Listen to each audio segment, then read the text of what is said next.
ನಮಸ್ಕಾರ ಸ್ನೇಹಿತರೆ, ಕರ್ನಾಟಕ ಮ್ಯಾಟರ್ಸ್ಗೆ ಮತ್ತೊಮ್ಮೆ ಆತ್ಮೀಯ ಸ್ವಾಗತ. ಸ್ನೇಹಿತರೆ, ಒಂದು ಕಾಲದಲ್ಲಿ ಈಶಾನ್ಯ ಭಾರತದಲ್ಲಿ ಬಿಜೆಪಿಗೆ ಅಡ್ರೆಸ್ಸೇ ಇರಲಿಲ್ಲ. ಆದರೆ ಈಗ ಅಲ್ಲಿನ ಹೆಚ್ಚು ಕಡಿಮೆ ಎಲ್ಲ ರಾಜ್ಯಗಳಲ್ಲೂ ಬಿಜೆಪಿ ಹಾಗೂ ಅದರ ಮಿತ್ರ ಪಕ್ಷಗಳು ಆಡಳಿತ ನಡೆಸ್ತಾ ಇವೆ. ಇದಕ್ಕೆಲ್ಲ ಕಾರಣ ಒಂದು ಕಾಲದ ಅಪ್ಪಟ ಕಾಂಗ್ರೆಸ್ಸಿಗ ಇದೀಗ ಬಿಜೆಪಿಯ ಪ್ರಬಲ ನಾಯಕರಾಗಿ ಟ್ರಬಲ್ ಶೂಟರ್ ಆಗಿ ಹೊರಹೊಮ್ಮಿರುವ ಅಸ್ಸಾಂ ಮುಖ್ಯಮಂತ್ರಿ ಹಿಮಂತ ಬಿಸ್ವಾ ಶರ್ಮಾ. ಈಶಾನ್ಯ ಭಾರತದಲ್ಲಿ ಈ ಹಿಮಂತ ಬಿಸ್ವಾ ಶರ್ಮಾ ಪ್ರಾಬಲ್ಯ ಎಷ್ಟರ ಮಟ್ಟಿಗೆ ಇದೆ ಅಂದರೆ ಇಲ್ಲಿ ಮೋದಿ, ಅಮಿತ್ ಶಾ ಎಲ್ಲ ಲೆಕ್ಕಕ್ಕಿಲ್ಲ.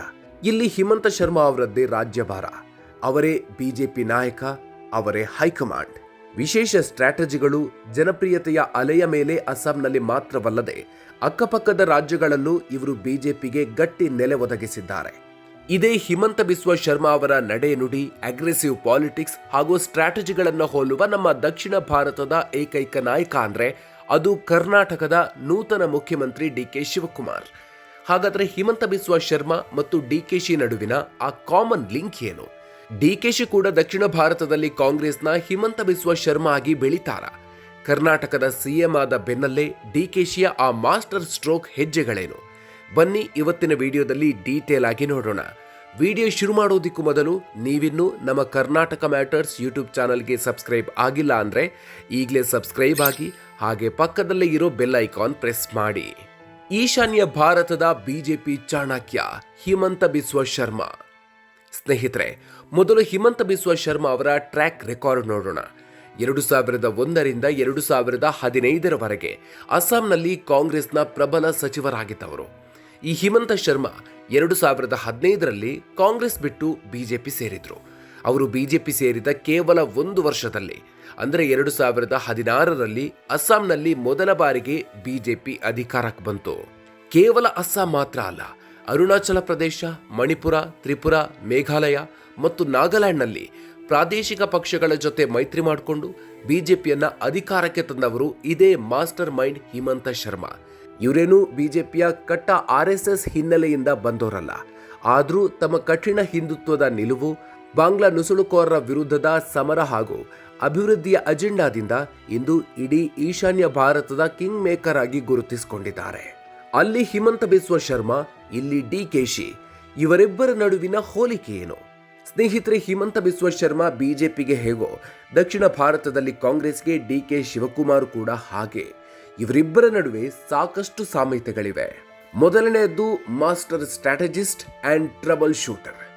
2002ರಲ್ಲಿ ಮಹಾರಾಷ್ಟ್ರದ ವಿಲಾಸ್ರಾವ್ ದೇಶ್ಮುಖ್ ಸರ್ಕಾರ ಬೀಳೋ ಹಂತದಲ್ಲಿದ್ದಾಗ 40 ಕಾಂಗ್ರೆಸ್ ಶಾಸಕರನ್ನು ಬೆಂಗಳೂರಿನ ರೆಸಾರ್ಟ್ನಲ್ಲಿ ಸೇಫ್ ಆಗಿ ಇಟ್ಟು ಸರ್ಕಾರ ಉಳಿಸಿದ್ದು ಇದೇ ಡಿಕೆಶಿ.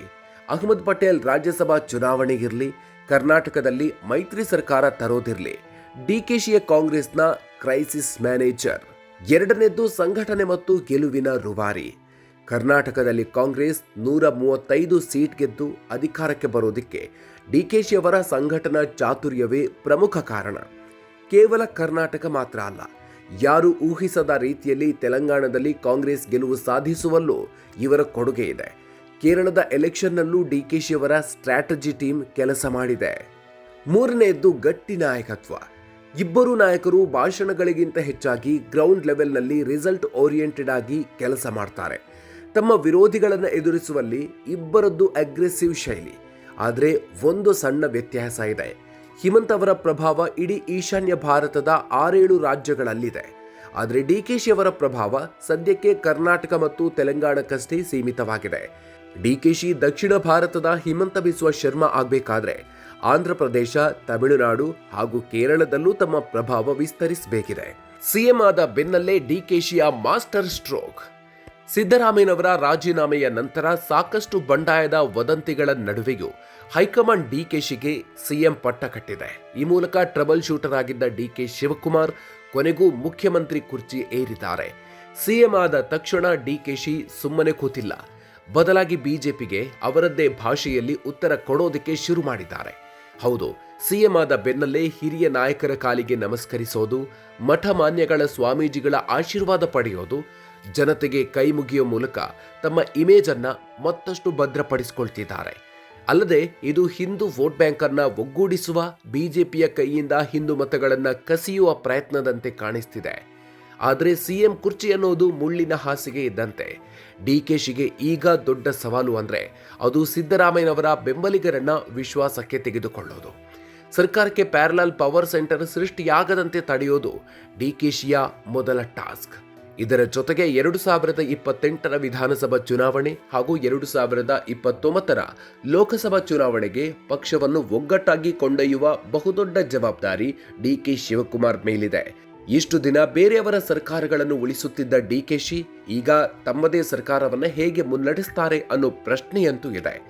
ಒಟ್ನಲ್ಲಿ ಸ್ನೇಹಿತರೆ, ಹಿಮಂತ ಬಿಸ್ವ ಶರ್ಮಾ ರೀತಿ ಡಿಕೆಶಿ ಕೂಡ ದಕ್ಷಿಣ ಭಾರತದಲ್ಲಿ ಕಾಂಗ್ರೆಸ್ನ ಪ್ರಶ್ನಾತೀತ ನಾಯಕರಾಗಿ ಬೆಳೆಯುವ ಎಲ್ಲ ಲಕ್ಷಣಗಳು ಕಾಣಿಸ್ತಿವೆ. ಅವರ ಮುಂದಿನ ನಡೆಗಳು ರಾಜ್ಯ ರಾಜಕಾರಣದ ಜೊತೆಗೆ ಕೇಂದ್ರದ ರಾಜಕಾರಣದ ದಿಕ್ಕನ್ನು ಬದಲಿಸುವ ಸಾಧ್ಯತೆಗಳಿವೆ. ಈ ಬಗ್ಗೆ ನೀವೇನು ಹೇಳ್ತೀರಿ? ಡಿಕೆ ಶಿವಕುಮಾರ್ ಅವರು ದಕ್ಷಿಣ ಭಾರತದ ಹಿಮಂತ ಬಿಸ್ವ ಶರ್ಮಾ ಆಗ್ತಾರಾ? ಸಿದ್ದರಾಮಯ್ಯನವರ ಬೆಂಬಲಿಗರು ಡಿಕೆಶಿಗೆ ಆಡಳಿತ ನಡೆಸೋದಿಕ್ಕೆ ಬಿಡ್ತಾರಾ? ಕಾಮೆಂಟ್ ಬಾಕ್ಸ್ನಲ್ಲಿ ತಪ್ಪದೆ ನಿಮ್ಮ ಅಭಿಪ್ರಾಯ ಹಂಚಿಕೊಳ್ಳಿ. ಈ ಇನ್ಫಾರ್ಮೇಟಿವ್ ವಿಡಿಯೋ ನಿಮಗೆ ಇಷ್ಟ ಆಗಿದ್ರೆ ಈಗಲೇ ಲೈಕ್ ಮಾಡಿ ಹಾಗೂ ಪ್ರತಿಯೊಬ್ಬರಿಗೂ ವಾಟ್ಸಪ್ನಲ್ಲಿ ಶೇರ್ ಮಾಡಿ. ರಾಜ್ಯ ರಾಜಕಾರಣದ ಇಂಥ ಇಂಟ್ರೆಸ್ಟಿಂಗ್ ಅನಾಲಿಸಿಸ್ಗಾಗಿ ನಮ್ಮ ಕರ್ನಾಟಕ ಮ್ಯಾಟರ್ಸ್ ಯೂಟ್ಯೂಬ್ ಚಾನಲ್ಗೆ ಸಬ್ಸ್ಕ್ರೈಬ್ ಆಗಿ. ಮುಂದಿನ ವಿಡಿಯೋದಲ್ಲಿ ಮತ್ತೊಂದು ಇಂಟ್ರೆಸ್ಟಿಂಗ್ ವಿಚಾರದ ಜೊತೆಗೆ ಮತ್ತೆ ಸಿಗೋಣ. ಅಲ್ಲಿವರೆಗೂ ನಮಸ್ಕಾರ.